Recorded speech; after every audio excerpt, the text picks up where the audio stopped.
City News starts now.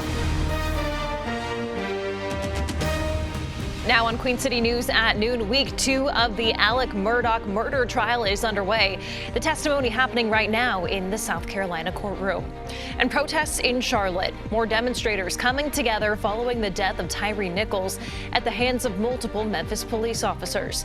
How they're advocating for more accountability in law enforcement. Plus, what to expect when President Biden meets with House Leader and Speaker Kevin McCarthy to discuss the debt ceiling this week. Good afternoon and happy Monday. Thanks so much for joining us here at noon. I'm Annie Satowski. Differences between Charlotte area transit system managers and bus drivers may be settled. A CATS driver tells Queen City News members of the SMART union representing bus operators have a tentative contract with CATS. Details are still being presented to the rank and file. You'll remember there were widespread driver call-outs last year that impacted riders. Their union leaders were working out disagreements with the company operating CATS buses for the city. A final vote on that agreement will be on Saturday. Lanes back open now along southbound I-77 in York County after this 7-car pileup earlier this morning. It happened near the exit to Dave Lyle Boulevard. These are some photos that York County deputies posted on Twitter. The crash closed all of the southbound lanes near that exit. We're still working to learn the extent of any injuries in that crash. Taking a live look now inside the Colton County courtroom, where more witnesses are taking the stand in the trial for Alec Murdaugh. This week, Murdaugh's defense team is expected to contradict much of what the prosecution laid out last week. Right now, prosecutors are examining Senior Special Agent for SLED, Jeff Croft. He was one of the first responders who was at the Murdaugh home the night of the murders. Earlier this morning, though, SLED Agent Melinda Worley was cross-examined by the defense. She was responsible for filing much of the evidence collected in the case. Friday, prosecutors used Worley's testimony to discredit Murdaugh's defense team's claims that the crime scene was contaminated. And of course, Queen City News is going to listen in on this trial, and we're going to continue to follow it. We'll share updates and breaking news on our website, qcnews.com, and on air starting at 4 o'clock.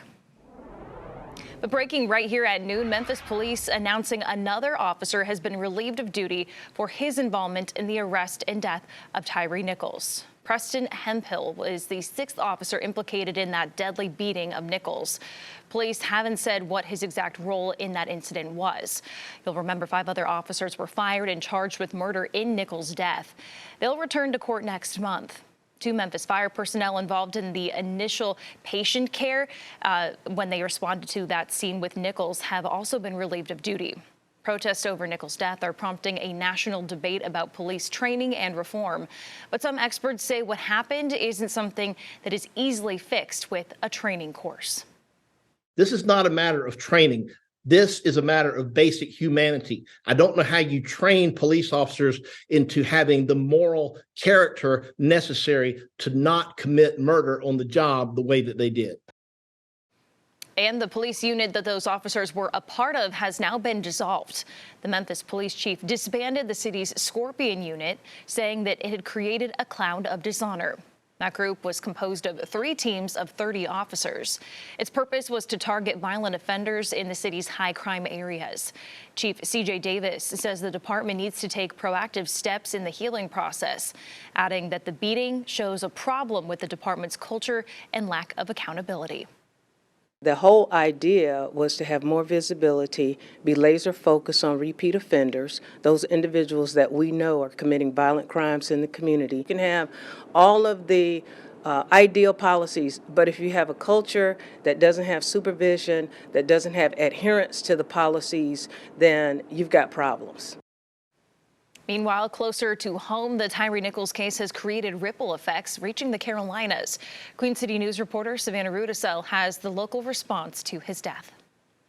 Community advocates say as angry as they are over the murder of Tyre Nichols, they're still coming together in search of healing and hope.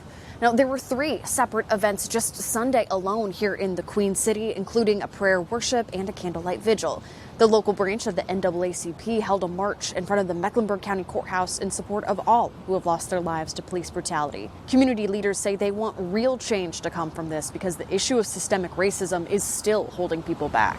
There are people all over this country, honoring the life and legacy and making conversation about Tyre Nichols. I got mad because nobody's talking about what's going on for the rest of us. I can create all kinds of policy. I can have all kinds of training in place. At the end of the day, they're human beings doing this job. They're going to make mistakes, and when they make mistakes, they're going to be held accountable for it. And that was Charlotte-Mecklenburg Police Chief Johnny Jennings. He says he is outraged by the tragedy and there's still much more to be done to improve policing and community relationships. He calls the incident, quote, a huge hiccup for the work that law enforcement officials are putting in. Now, in the midst of the protests, the anger, and the outcry, Nichols' family is still grieving. They'll lay him to rest in Memphis Wednesday. Reporting in Uptown, Savannah Rudisell, Queen City News. Let's go ahead and take a check of our pinpoint weather with this live look outside Uptown from our Hyatt Uptown camera. Dry out there after starting off the day with some rain, but this rain is going to be the big story this week. We've got multiple chances of it. So let's go ahead and bring in meteorologist Elisa Rafa. We have those blue skies for now. What days is it going to be sunny? We're going to have those clouds kind of lingering through a lot of the week, kind of in and out. The wettest days will be Wednesday and Thursday. But you could see those clouds hanging over Uptown. There's that cloud deck, some dry roads for now over Independence Boulevard, and temperatures recovering up to 58 degrees. Some clouds down in the Sand Hills, and we've got a few lingering showers over towards Statesville and Hickory with those temperatures in the low and middle 50s. So we had a front come through yesterday into this morning. Another one is keeping us on the cloudy side of things, so not totally bright today, but we will be drier than we were this morning. Rain chances stay real spotty and minimal as we go through the rest of the day. So by dismissal, the kiddos will find temperatures trying to make it to about 60 degrees with mostly cloudy skies. Overall, not a bad day out there today. You can see we stay dry through the rest of the afternoon here on Futurecast and most of tonight, but here's another batch of showers that could roll through by tomorrow morning, especially to the north, and then another batch going into Wednesday and Thursday as the stretch just stays pretty active. Rain stays pretty spotty on Tuesday. Wednesday we'll find more rain. Thursday will be the wettest day of the week. So we're drying out for today. Some scattered showers are back as we keep with this unsettled stretch as we wrap up a pretty wet January. We'll take a look at timing and totals in just a few minutes. Checking with you then, Elisa. Thank you. Taking a live look now at the White House, where a big meeting is set for later on this week, all to discuss the country's debt ceiling. President Biden will meet with House Speaker Kevin McCarthy Wednesday. It'll be their first face-to-face meeting at the executive mansion since McCarthy was elected Speaker earlier this month. They plan to discuss a bipartisan compromise to raise the nation's debt ceiling. The agreement includes House approval for a higher federal debt limit in exchange, though, for government spending cuts. I want to make sure we're protected in our defense spending, but I want to make sure it's effective and efficient. I want to look at every single dollar we're spending, no matter where it's being spent. I want to eliminate waste wherever it is. A few Republican members want to cut Social Security and Medicare or cuts to it, but McCarthy says that won't happen. The U.S. hit its debt limit last Thursday. If lawmakers don't raise the limit by June, the government would default on its debt. The Biden administration says that the debt ceiling should be raised without concessions. Meantime, the Fed will likely raise interest rates on Wednesday by 0.25 percentage point. Its lending rate currently sitting at 4.5%. The hike gives officials more time to study the effects of earlier inflation patterns.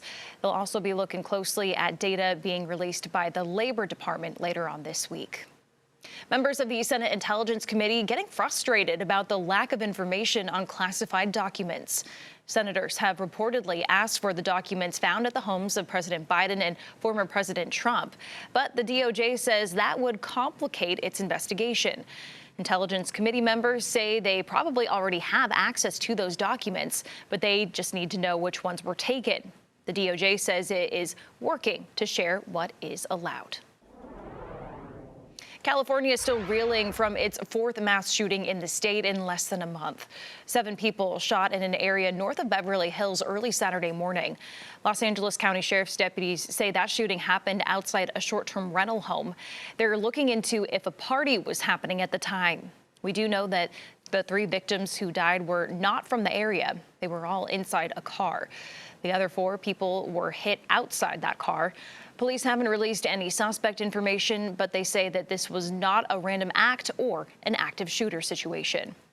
Meantime, a dispute over a $100 repair bill may have led to last Monday's mass shooting in Half Moon Bay, California. 7 people died in that incident. Chun Li Zhao was a farm worker. He drove a forklift that collided with a bulldozer, and his bosses insisted that he had to pay for the damages. But he said it was a co-worker's fault. Authorities say Zhao admitted to the killings in a jailhouse interview Thursday. In Virginia, students returning today for the first time since a teacher was shot. Police say a 6-year-old student shot his first-grade teacher earlier this month. She was in the hospital for weeks, but has since been released. Students were given clear backpacks to take to class, and they also have to go through high-tech metal detectors. Counselors are at the school to help students transition back into their classrooms. Still ahead at noon, erasing parts of Black history, how a newly proposed bill could stop school lessons about slavery in the Palmetto State. And a major change in the sports media world, the buzz over the possible bankruptcy of the company that broadcast the Charlotte Hornet games. And remembering an NBA great, how loved ones are honoring Paul Silas and his forever link to Charlotte pro basketball.